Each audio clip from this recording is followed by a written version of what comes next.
हरे Krishna everyone. आज के Bhagavad Gita audio session में आपका स्वागत है। आज हम भगवद गीता के पहले अध्याय का 16वां, 17वां और 18वां श्लोक पढ़ेंगे। तो सबसे पहले मंगलाचरण। ओम नमो भगवते वासुदेवाय। ओम नमो भगवते वासुदेवाय। ओम नमो भगवते वासुदेवाय। ओम अज्ञानं त्रिमन्धस्य ज्ञानञ्जनशलाकया चक्षुर्मृतं येन तस्मै श्रीगुरुवे नमः। नारायणं नमस्कृत्य नरं चैव नरोत्तमं देवीं सरस्वतीं व्यासं ततो जयमुदीरयेत्। नष्टप्रायशव भद्रेषु नित्यं भागवत सेवया भगवती उत्तम श्लोके भक्तिर्भवति नैष्ठिकी। हरे कृष्णा कृष्ण कृष्ण हरे हरे, हरे राम राम राम हरे हरे। जय शिला प्रभुपाद की जय, शिला गुरुदेव की जय, कृष्ण बलराम की जय, नित्य गौर प्रेमानंदे। हरि हरि बोल। हरे कृष्णा। तो आज हम भगवद गीता के 3 श्लोक पढ़ेंगे जो इकट्ठे हैं 16, 17 और 18।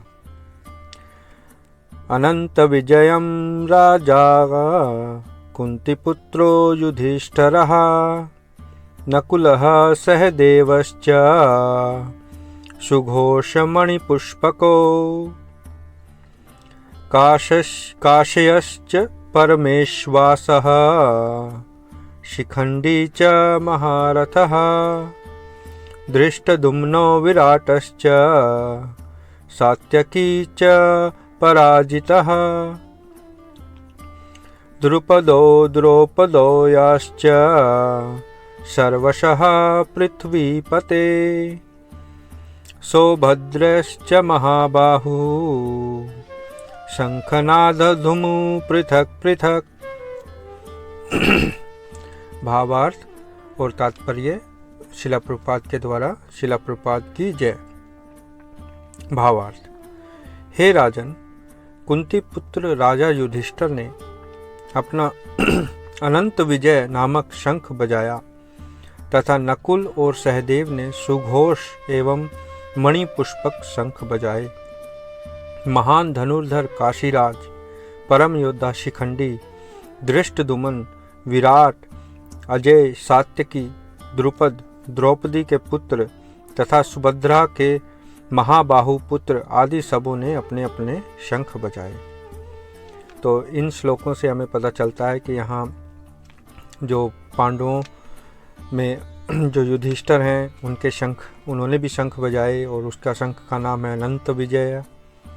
नकुल के शंख का नाम है सुघोष और सहदेव के शंख का नाम है मणिपुष्पक। और बाकी जो दूसरे महान योद्धा हैं उन्होंने भी अपने अपने शंख बजाए। तो यहाँ से युद्ध का आरंभ होता है। तो इसका तात्पर्य हम पढ़ते हैं। तात्पर्य शिला प्रभुपाद ने तात्पर्य में क्या लिखा है, चलिए पढ़ते हैं।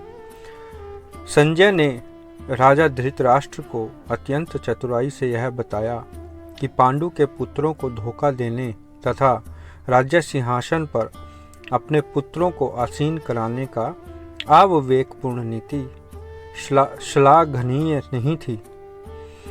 लक्षणों से पहले से ही यह सूचित हो रहा था कि इस महायुद्ध में सारा कुरु वंश मारा जाएगा। भीष्म पितामह से लेकर अभिमन्यु तथा अन्य पुत्रों तक विश्व के अनेक देशों के राजाओं समेत उपस्थित सारे के सारे लोगों का विनाश निश्चित था। यह सारी दुर्घटना राजा धृतराष्ट्र के कारण होने जा रही थी, क्योंकि उसने अपने पुत्रों की कुनीति को प्रोत्साहन दिया था। जय शिला प्रभुपाद की जय। तो यहाँ शिला प्रभुपाद बहुत अच्छा जो इसका विषय है उसको व्याख्या करते हैं। जो इसमें से विषय निकल के आता है वह है कि संजय ने जो राजा धृतराष्ट्र को बड़ी चतुराई से उसकी जो पांडवों को धोखा देने की मूर्खतापूर्ण नीति थी उसके बारे में बताया कि ये नीति उसके लिए लाभदायक नहीं है। क्योंकि भगवान के भक्तों को धोखा देना यानी अर्थात अपने दुर्भाग्य को न्योता देना है। क्योंकि भगवान के भक्तों को ठगना मतलब भगवान को ठगना। कोई भगवान को कैसे ठग सकता है?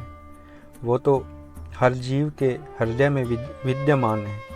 इसलिए जो व्यक्ति भगवान को ठगने की कोशिश करता है, वास्तव में वह अपने आप को ठगता है, जो कि उसके दुर्भाग्य का कारण बनता है। भगवान की शक्ति माया देवी उसको भ्रमित कर देती है और भौतिक आसक्ति गलत निर्णय की ओर ले जाती है। और यही यहाँ धृतराष्ट्र के साथ हुआ और दुर्योधन के साथ हुआ। धृतराष्ट्र भौतिक आसक्ति से इतना अटैच्ड हो गया था, इतना आसक्त हो गया था अपने पुत्र मोह में कि उसको क्या अच्छा है और क्या बुरा है इसका ज्ञान नहीं रहा, जिसकी वजह से ये सारी इतनी बड़ी जो दुर्घटना है वो घटित हुई, और सिर्फ धृतराष्ट्र की आसक्ति के कारण।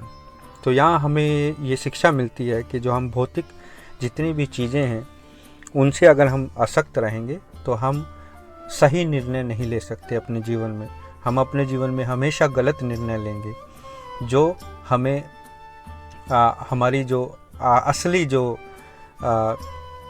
प्रॉब्लम्स हैं, जो हमारी असली जो समस्याएं हैं इस जीवन की, जो 4 प्रकार की असली समस्याएं हैं, जन्म मृत्यु जरा व्याधि, यानी कि जन्म मृत्यु, जरा यानी कि बुढ़ापा, और व्याधि में का मतलब है रोग।